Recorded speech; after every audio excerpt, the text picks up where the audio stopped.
Hello everyone, welcome back to NoScript. So let's solve today's daily dose for InfyTQ, and the question is, so we have a problem statement. Consider a stack of integers in stack with the following elements.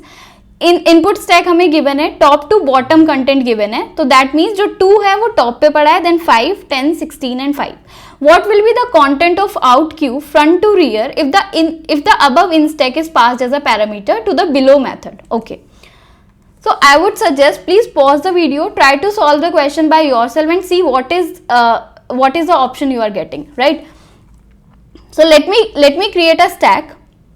Okay, so now let's go ahead with the code. So in the code there are 2 queues, out queue and temp queue, right? So let's create these queue as well. Okay, so we have made 2 queues, out queue and temp queue.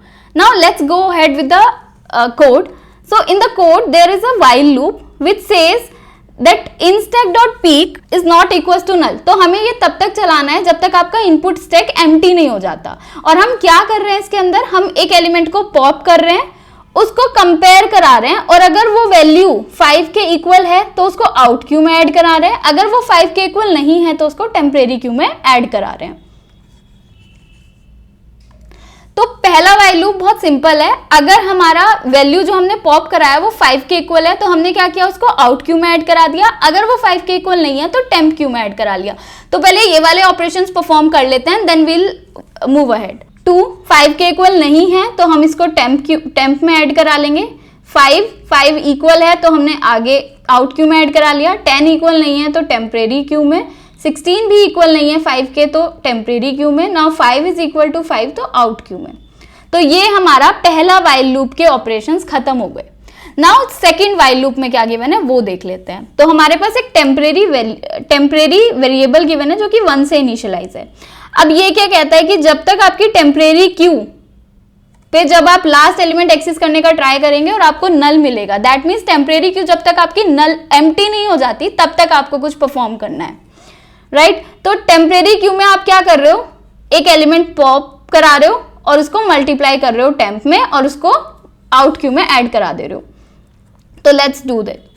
Pop कराया 1 into 2 आया, right? और 2 को हमने out Q में push करा दिया. Then अब जो अपडेटेड वैल्यू हो गई टेम्प की वो 2 हो गई.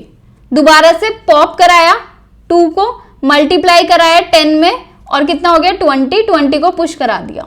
अब हमारी जो करंट टेम्प की वैल्यू है वो 20 है. अगेन टेम्परेरी क्यू अभी भी एम्प्टी नहीं है. 16 को पॉप कराया, इसकी मल्टीप्लाई कराई 320 एंड हमने इसको आउट क्यू में ऐड करा लिया. नाउ क्या टेम्परेरी क्यू में कोई एलिमेंट बचा है जिसको हमें प्रोसेस करना है? नहीं बचा है. दैट मीन्स यहाँ पे हमारा काम खत्म होता है और यहाँ पे हम अपनी आउट क्यू को रिटर्न कर सकते हैं.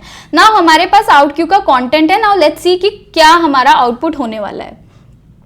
सो आउट क्यू का कंटेंट है 5, 5, 220, 320. अगर हम ए ऑप्शन को देखेंगे तो 5, 5, 220, 320. तो ये हमारा एग्जैक्टली मैच हो रहा है जो हमने कैलकुलेट किया है. दैट मीन्स यही हमारा करेक्ट आंसर है. Now we can stop at this point and we can mark A as a correct answer. So आज की वीडियो के लिए इतना ही. Thank you.